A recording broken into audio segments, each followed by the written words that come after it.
அனைவருக்கும் வணக்கம் நண்பர்களே. இன்னைக்கு நம்முடைய வீடியோல எதை பத்தி பார்க்க போறோம்னா, கார்த்திகை முதல் நாள்ல எப்படி வழிபட்டா 3 தெய்வத்தினுடைய அருளும் உங்களுக்கு கிடைக்கும். அதே போல உங்க வாழ்க்கையில மகிழ்ச்சி நிலைத்திருக்க எந்த ஒரு வழிபாட்டை செய்து பாருங்க. இந்த நாள்ல வீட்டு பூஜை அறையில எப்படி தீபம் ஏற்றி வழிபடணும், மேலும் இந்த நாள்ல வழிபடுவதால் உங்களுக்கு கிடைக்கக்கூடிய நற்பலன்கள் என்னன்னு தெரிஞ்சுக்கலாம்.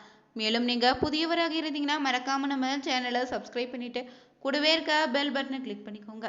தனிப்பட்ட முறையிலும் உங்க ஜாதகத்தை பார்ப்பதாக இருந்தீங்கன்னா ஜாதகத்துல தெளிவான பதிவையும் பரிகாரத்தையும் பெற்றுக்கொள்ள நீங்க வீடியோல டிஸ்கிரிப்ஷன்ல கொடுத்துருக்க நம்பருக்கு மறக்காம கால் பண்ணி தெரிஞ்சுக்கோங்க.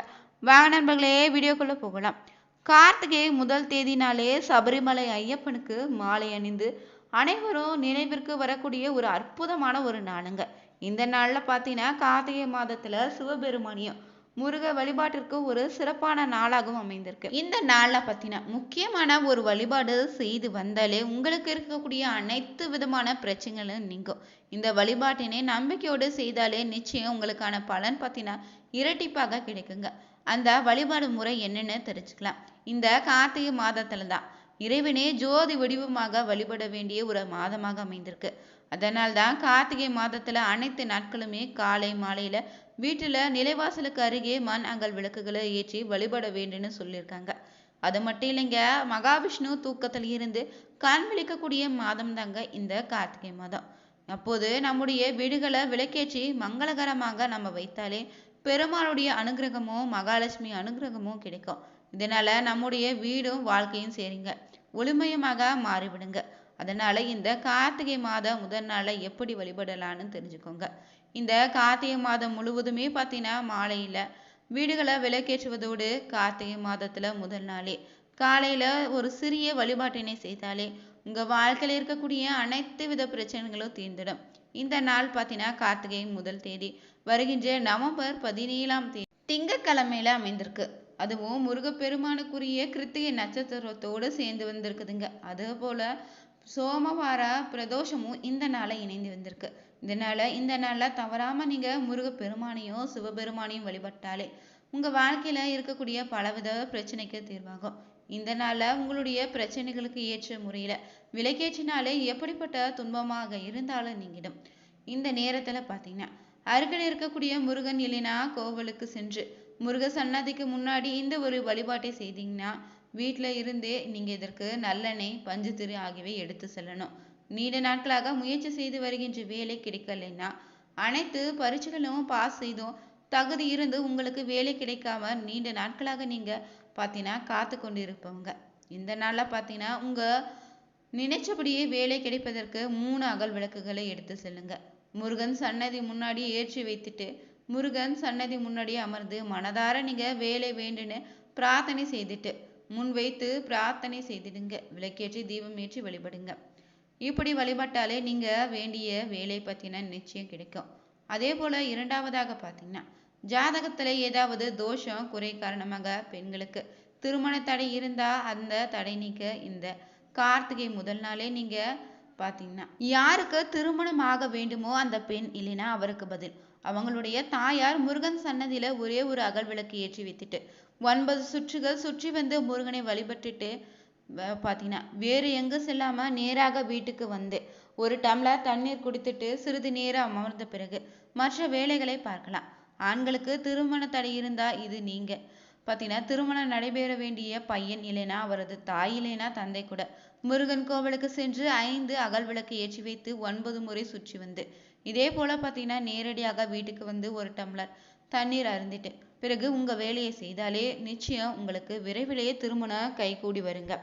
இரண்டாவதாக பார்த்தீங்கன்னா நீங்க திருமணமாகி பல ஆண்டுகளாக குழந்தை இல்லாத தம்பதிகள் குழந்தை பாக்கியம் பெறுவதற்காக நீங்க கணவன் மனைவி இருவருமே சேர்ந்து முருகன் சன்னதியில 3 அகல் விளக்குகளை ஏற்றி வைத்து 6 சுற்றுகள் கணவன் மனைவி இருவருமே சேர்ந்து சுற்றி வரணும்.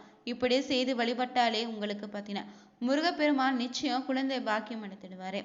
அதே போல பார்த்தீங்கன்னா இந்த நாள்ல பிரிந்த தம்பதி ஒன்று சேர கணவன் மனைவி பிரச்சனைகள் தீர வேண்டும் நினைச்சீங்கன்னா கணவர் பிரிந்து சென்று விட்டார்னு நினைக்கக்கூடிய பெண்கள் இந்த நாள்ல பார்த்தீங்கன்னா முருகன் கோவிலுக்கு சென்று 2 அகல் விளக்கு ஏற்றி வைத்துட்டு 2 சுற்றுகள் சுற்றி வந்து கணவரை மீண்டும் தன்னுடன் சேர்ந்து வைக்கும்படி மனதார முருகப்பெருமானிடம் வேண்டிக் கொண்டு உண்டியல் இல்லைனா அர்ச்சகரின் தட்டுல 101 காணிக்கை செலுத்திட்டு வாங்க. கருத்து வேறுபாட்டால் மணவன் மனைவி பிரிந்து சென்றுட்டீங்கன்னா அவர் திரும்பி பெற வேண்டும்னு கணவர் முருகன் கோவிலுக்கு சென்று விளக்கேற்றி இந்த முறையில வழிபடலாம்.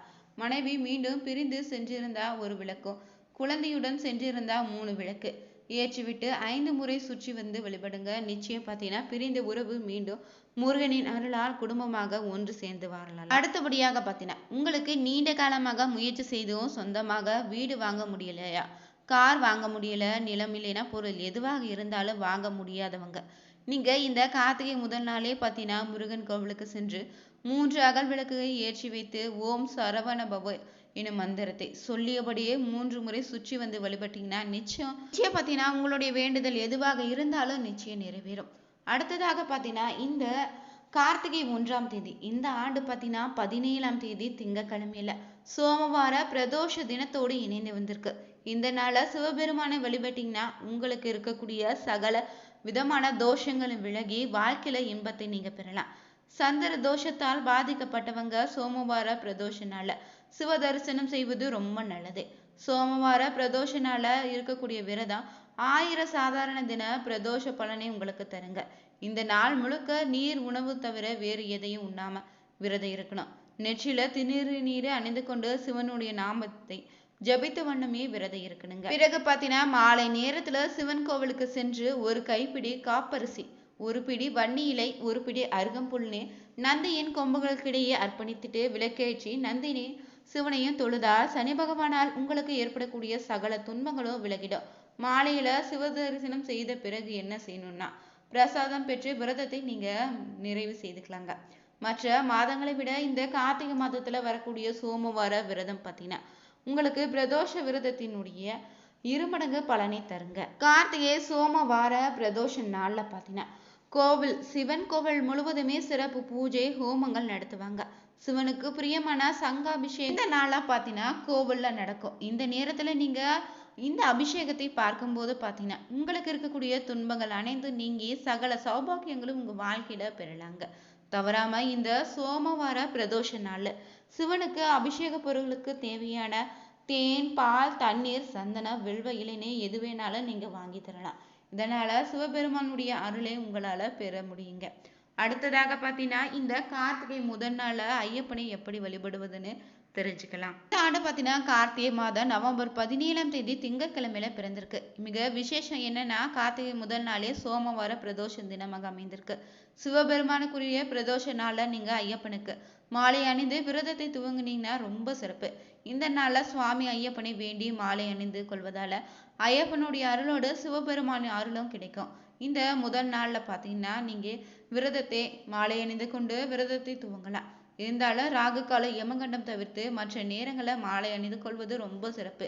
இந்த நாளா பார்த்தீங்கன்னா திங்கட்கிழமையாக அமைந்திருப்பதால காலை 7:30 மணி முதல் 9 மணி வரை ராகு காலமாகவும் 10:30 முதல் பகல் 12 மணி வரை யமகண்ட நேரமாக அமைந்திருக்கு. இந்த நேரத்தை தவிர்த்து மற்ற நேரங்களை நீங்க மாலை அணிந்துக்கலாம்.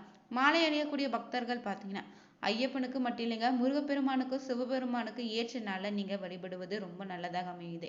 இந்த நாளை பார்த்தீங்கன்னா மாலை அணியக்கூடிய பக்தர்கள் தங்களுடைய குருசாமியோடோ இல்லைன்னா பார்த்தீங்கன்னா வீட்டில் இருக்கக்கூடிய தாய் தந்தையின் கால ஆசீர்வாதம் பெற்று நீங்க மாலை அணிந்துக்கலாம். மாலை அணிந்து பார்த்தீங்கன்னா 41 நாட்கள் நீங்க விரதத்தை கடைபிடிக்கணும். விரத நாட்கள்ல பார்த்தீங்கன்னா எல்லாரையுமே பார்த்தீங்கன்னா மரியாதையோடு தான் நடத்தணும். அதே போல பார்த்தீங்கன்னா இந்த நாள்ல நீங்க யாரிடமும் பார்த்தீங்கன்னா கோபமாக பேசுவதை தவிர்த்துக்கோங்க. அதே போல விரத நாட்கள்ல நீங்க பார்த்தீங்கன்னா முழு மனதோடு பிரம்மச்சாரியத்தை கடைபிடிக்கணும். அதே போல பார்த்தீங்கன்னா இந்த நாட்கள்ல மாலை அணிந்த பக்தர்கள் வீட்டில தான் சாப்பிடணும், மற்றவர்கள் வீட்டில சாப்பிடக்கூடாது. அது முடியாத பட்சத்துல பால் பழம் நீங்க வாங்கி சாப்பிடலாம். ஐயப்பனுக்கு 1 மண்டல விரதம் இருப்பது தாங்க சிறப்பு. விரதம் இருக்கக்கூடிய நாட்கள்ல காலை மாலைன்னு 2 நேரமும் குளிர்ந்த நீரால் நீராடிட்டு ஐயப்பனுக்கு பார்த்தீங்கன்னா பூஜை செய்து வழிபடணும். இந்த மாதம் பொதுவாகவே பார்த்தீங்கன்னா மகாலட்சுமி தீபத்தின் சுடல வாசம் செய்யக்கூடிய மாதமாக அமைந்திருக்கு. இந்த மாதத்துல தீப வழிபாட்டினை நீங்க மேற்கொண்டீங்கன்னா வீட்டுல செல்வம் நிலைத்திருக்கும், மகாலட்சுமியுடைய அருளும் நிலைத்திருக்குங்க. இந்த பதிவு ரொம்பவே பயனுள்ளதாக இருக்கும். இந்த கார்த்திகை முதல் நாள் முருகனையும் சிவபெருமானையும் ஐயப்பனையும் வழிபட்டீங்கன்னா உங்க வாழ்க்கையில பலவிதமான கஷ்டங்களை இருந்து நீங்க விடுபடலாம். தவறாம இந்த தீபத்தை உங்க வீட்டுல ஏற்றி வைத்து வழிபட்டா மகாலட்சுமியினுடைய அருளும் கிடைக்கும். வீடியோ பிடிச்சிருந்தா லைக் பண்ணுங்க, ஷேர் பண்ணுங்க, கமெண்ட் பண்ணுங்க. மறக்காம சேனலை சப்ஸ்கிரைப் பண்ணிக்கோங்க. தேங்க்யூ.